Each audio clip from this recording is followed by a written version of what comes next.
everyone. Thank you so much for joining us today. Welcome to our video podcast series for Summer at SoCo 2021. My name is Ryan Blue. I serve there at SoCo. And with me today is a guest that you probably know, Brad Hampton. Thanks for joining us. Thanks for having me, Ryan. So this is our first video podcast series at SoCo, isn't it? First ever. It's a historic day. Ryan, you're a part of history here. Thank you for leading this.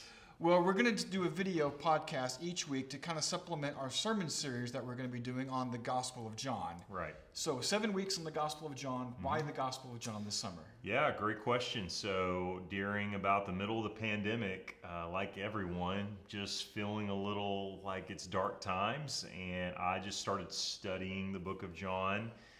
It just really spoke to me. There was this sense of the writer, John, trying to just bring hope to people, intentionality there behind that. And in fact, in the fall of last year, I had a men's group, and we ended up going through the book of John as well. And I just saw how it was transforming lives, and I thought, okay, this needs to happen for the whole church.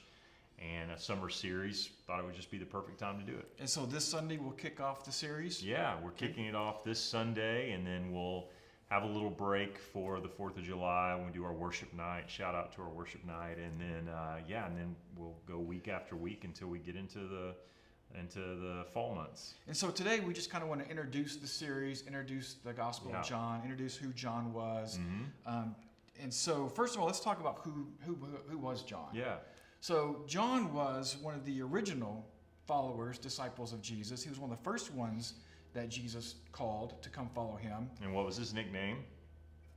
Son of Thunder. Son of Thunder, right? Yeah. Who would want to hang around this guy? And as the disciples continued to grow, Jesus pulled out 12, gave them kind of special authority. We call them the apostles. And within those three, he kind of set aside Peter, James, and John, kind of like his inner circle. Inner circle. So John was with him pretty much from the very beginning, all the way through, and had unique access and closeness to Jesus. Absolutely. And so after Jesus died, came back from the dead, and ascended, what happened to John after that?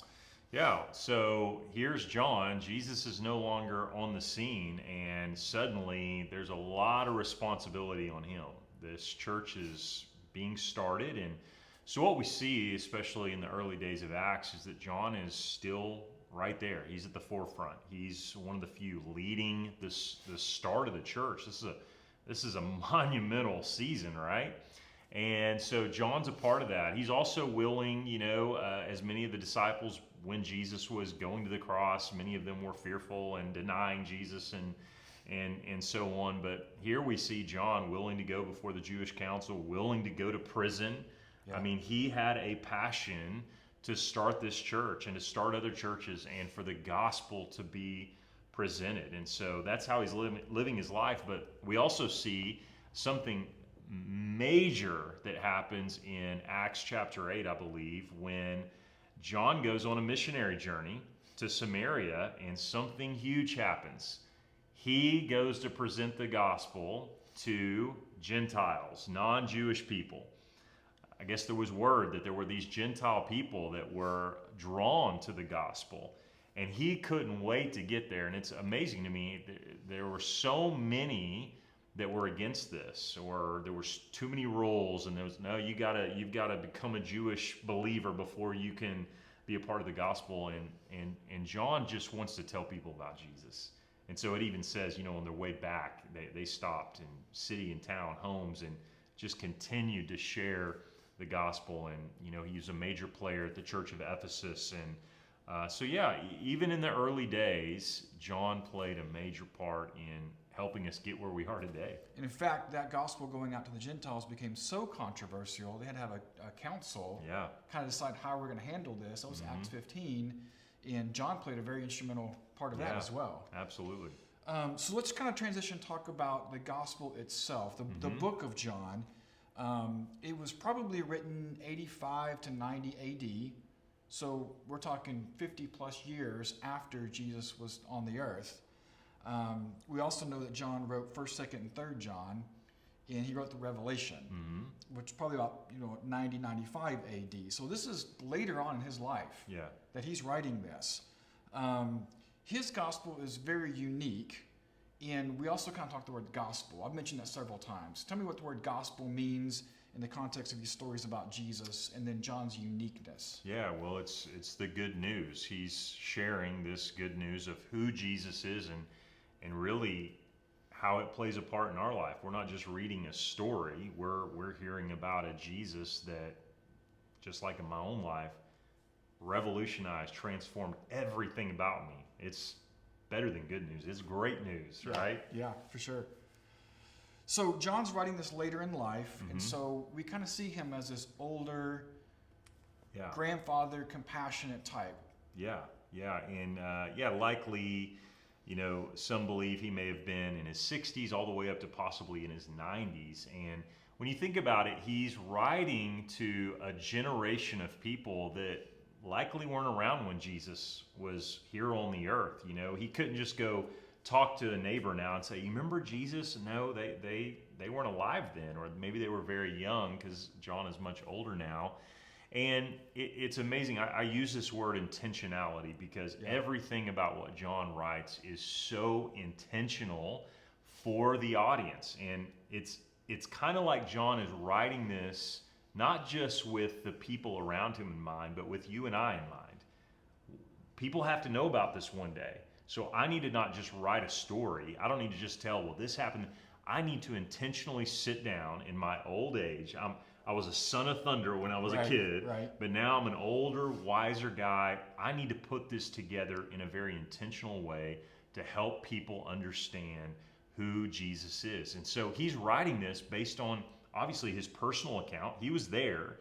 He was an eyewitness to these things. So he's remembering that. And it's who is Jesus as he's writing this, but also what do you do with these words and teachings of Jesus? What's my next step? And in John chapter 20, as he's closing the book out, he even says, essentially, I could blow your mind all day with the stories.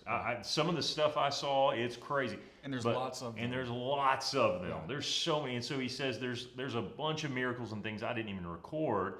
But the reason I put this together this way, this gospel, is so that you would know, so that you would believe in Jesus. And that's kind of his central theme, is for us to believe in this Jesus. So talk about the word know here. I think you can kind of help us understand.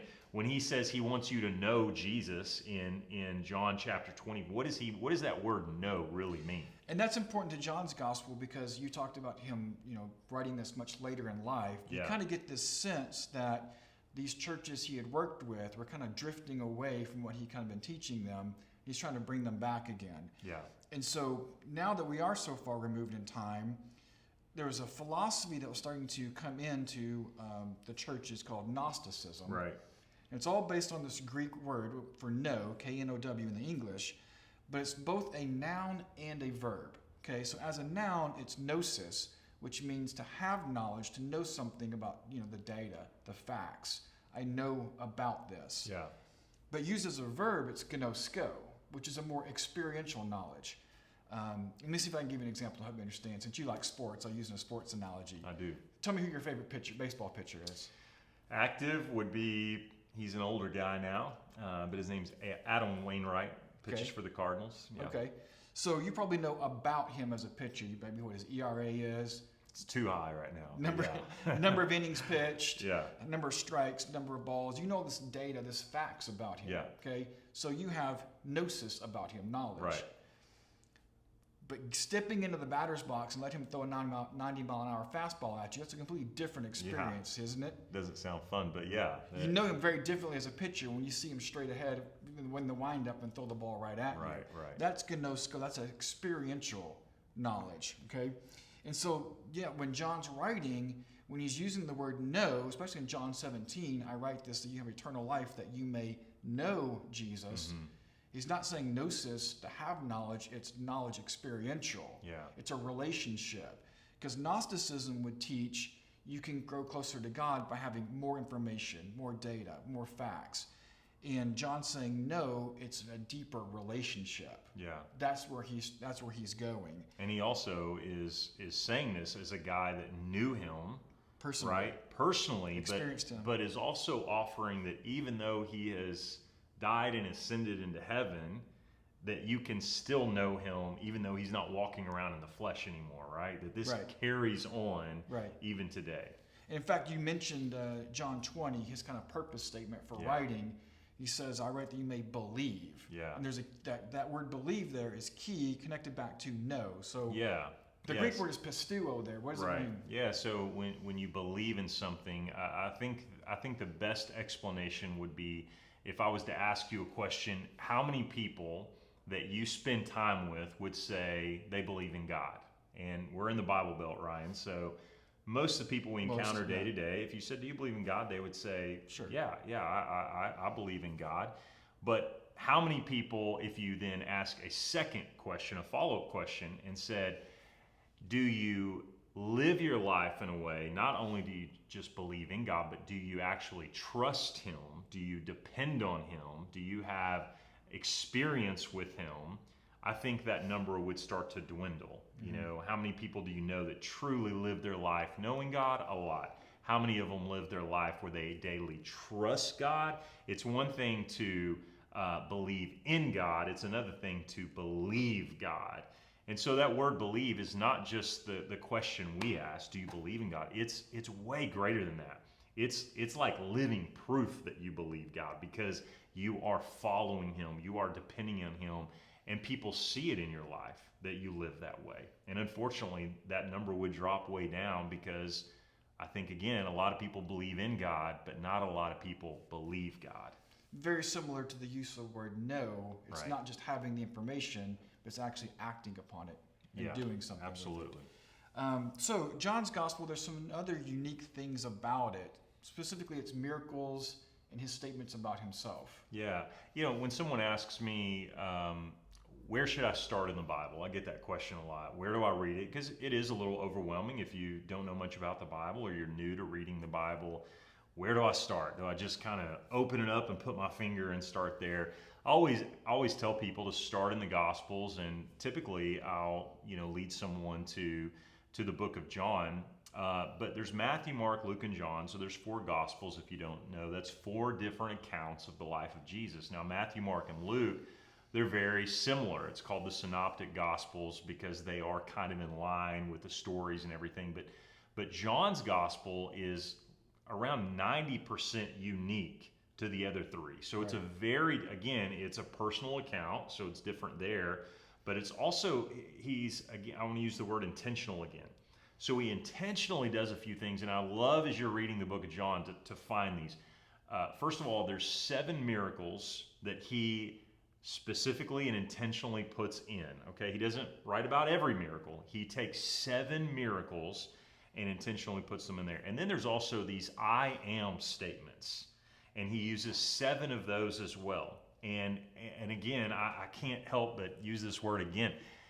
It's so intentional. I just keep picturing this old, wiser man with this heart for people like crazy, just this pastoral heart in his old age, thinking of all this knowledge that he has. How can I bring it down, reduce it down to what they really need to know so that they can know God?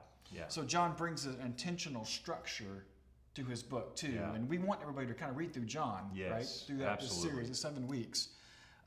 So along with that structure of the book, as you read through John, let me just kind of give you a quick overview of the structure to kind of help you see where you're at as you're reading through it. Yeah.